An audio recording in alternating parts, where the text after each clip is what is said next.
नमो बुद्धाय मित्रांनो, पुन्हा एकदा मनापासून स्वागत आहे आपल्या SR परकारे या यूट्यूब चॅनलमध्ये। बराच काळापूर्वी एका छोट्या गावात अर्जुन नावाचा एक तरुण राहत होता। अर्जुनचं आयुष्य साधं होतं, पण त्याच्यासमोर एक मोठी समस्या होती। तो नेहमीच इतरांच्या मतांवर आणि विचारांवर खूप जास्त लक्ष देत असे। लोक त्याच्याबद्दल काय विचार करतात, त्याला कसं पाहतात, हे सतत त्याच्या मनात असायचं।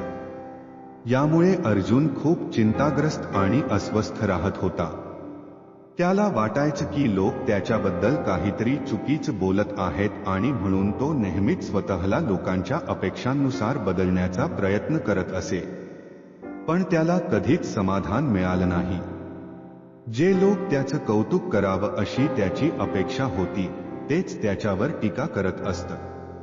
एक दिवस अर्जुनने ऐकलं की गावाजवळच एक बुद्ध मठ आहे, जिथं एक महान भिक्षू राहतात। अर्जुनने ठरवलं की तो भिक्षूंकडे जाऊन त्यांच्याकडून सल्ला घेईल।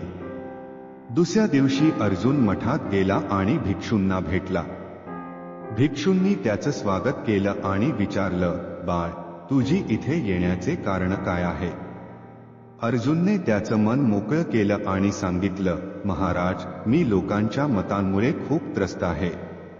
मला नेहमी चिंता असते की लोक माझ्याबद्दल काय विचार करत असतील।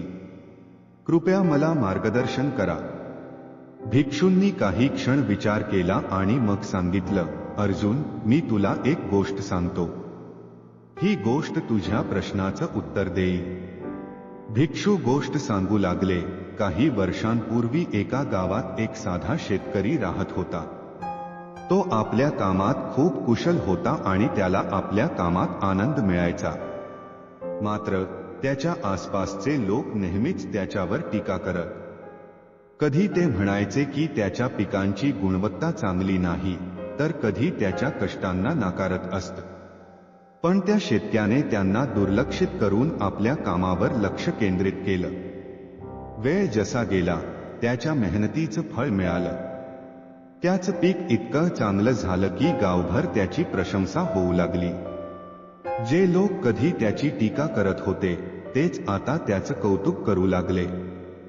भिक्षूंनी गोष्ट संपवली आणि अर्जुनकडे पाहत म्हणाले, समजलास अर्जुन, जर तुला लोकांचा आदर मिळवायचा असेल तर आधी स्वतःचा आदर कर। आपल्या कामावर, जीवनावर आणि आनंदावर लक्ष केंद्रित कर। मगच लोक तुझ्या कामाचा आणि व्यक्तिमत्वाचा आदर करतील। अर्जुनला या गोष्टीचा अर्थ समजला। त्याने जाणलं की लोकांच्या मतांवर लक्ष देण्याऐवजी त्याने स्वतःच्या विकासावर आणि आनंदावर लक्ष द्यायला हवं। त्याने भिक्षूंचे आभार मानले आणि आपल्या गावात परतला। गावात परतल्यावर अर्जुनने आपली विचारसरणी बदलली।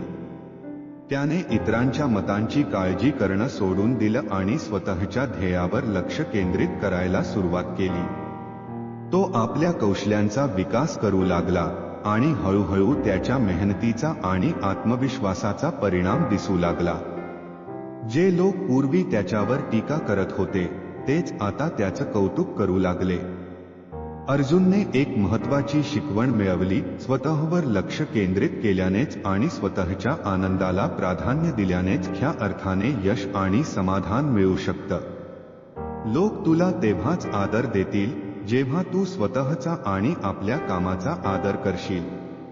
अर्जुनचं आयुष्य पूर्णपणे बदलून गेलं। त्याने आपल्या आतल्या शक्तीला ओळखलं आणि त्याचे जीवन आनंद आणि समाधानाने भरून गेलं।